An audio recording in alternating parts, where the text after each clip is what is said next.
Hi guys, எல்லாரும் எப்படி இருக்கீங்க? Welcome back to Brinda beauty life weight loss journey. So இன்னைக்கு வீடியோவில் எதை பற்றி பார்க்க போகிறோம்னா, ரைஸ் நம்ம மறுபடியும் நம்ம வெயிட் லாஸில் இருக்கும் போது எந்தெந்த இடத்துல நான் எப்படி எடுத்துக்கிட்டேன், என்ன பண்ணினதுனால வெயிட் கம்மி ஆகுது அப்படிங்கிறத பற்றி தான் உங்கள் கூட நான் ஷேர் பண்ணிக்க போகிறேன்.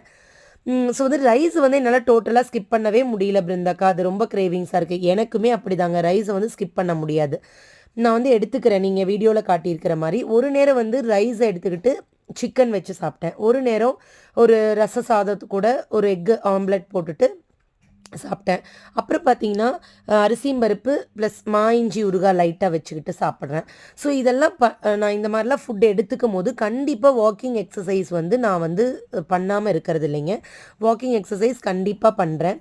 ஸோ பேக்கரி ஐட்டமில் என்ன பிருந்தாக்கா எடுத்துக்கலாம். ஸோ அதை எல்லாமையும் அதுவும் சாப்பிட்ணுன்னு கிரேவிங்ஸாக இருக்குது. ஸோ நான் ப்ரெட் எடுத்துக்கிறேன்.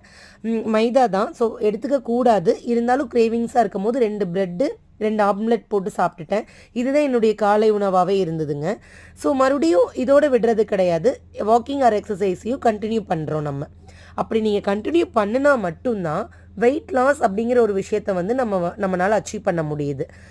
ஸோ நான் என்ன சொல்கிறேன்னா, உங்களுக்கு ரொம்ப பிடிச்சிருக்கு ரைஸ்னால் நீங்கள் எடுத்துக்கோங்க. அளவை மட்டும் கம்மி பண்ணிவிட்டு வாக்கிங் எக்ஸசைஸ் பண்ணாட்டி வாக்கிங் பண்ணுங்கள். ஸோ நீங்களே பாருங்கள், நம்ம 83லேருந்து மறுபடியும் கம்மி பண்ணுறோம். 82